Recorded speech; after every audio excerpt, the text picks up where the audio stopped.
Dr. Joe here to talk a little bit about what's a normal thyroid test. But let me first begin with a story.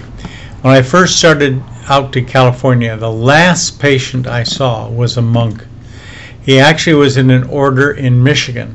He came to see me because he's still fatigued. Even though he had been initially placed on thyroid medication and he was supposed to take one pill a day, and now we'd call that 100 micrograms of Synthroid. But he was very concerned because he was to do calligraphy and he was able to get everything in normal place in the morning, but they had these big lunches and he would have a beer, he would have a great big lunch, and he'd get sleepy afterwards. So to counteract this, he would take an extra pill. Well, it was sleepy always, often, and what he ended up doing was actually taking 20 of these pills a day.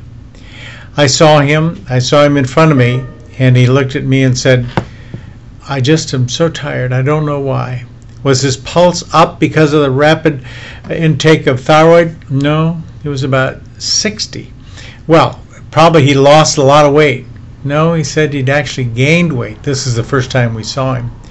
Not much, maybe 15 pounds, but he didn't even want that. He wasn't vibrating as a lot of people who have excessive thyroid disease would look. And so he just looked like a normal, placid, ordinary person who just had a compliment about what was going on that he couldn't get into play. So what I did was to order the standard thyroid testing for him that time. And then I went away. I left for California. That was the last time I was there, and I left the next morning to drive to San Francisco to join UCSF and be there for my second endocrine fellowship. But I couldn't stand it.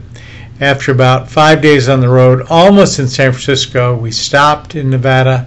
I called back to the person who took over my patients and said, "What was his thyroid testing? I bet it wasn't that he was taking good thyroid. I bet there was something wrong with the thyroid." And he said, "No, there's nothing wrong with the thyroid at all. His testing was 20 times normal." And I said, what on earth do you do?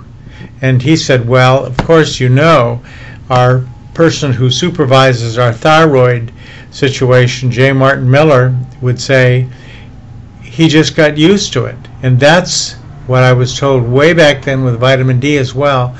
You actually get used to high dosages, and pretty soon the body doesn't react at all.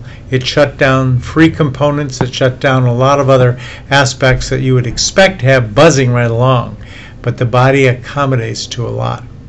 So it turns out that thyroid, like vitamin D, isn't something you can get toxic from. Now, we don't necessarily want to take large amounts of this, and we don't know that the thyroid would actually drop after you reach saturation points, or whether it still weighs into the metabolic hot seat that it has traditionally been thought of, or what it does do. Vitamin D, after you take it 200 days, and you take a lot of it, like 50,000 units a day or 300,000 units a day, you end up going down, and you'll very often at 365 days from the time you started end up at a lower level than when you started.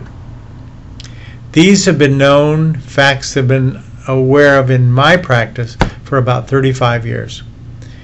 I don't know how many other doctors have had the experience that I had, but they ought to get it because it's their time, and you've heard me say that before.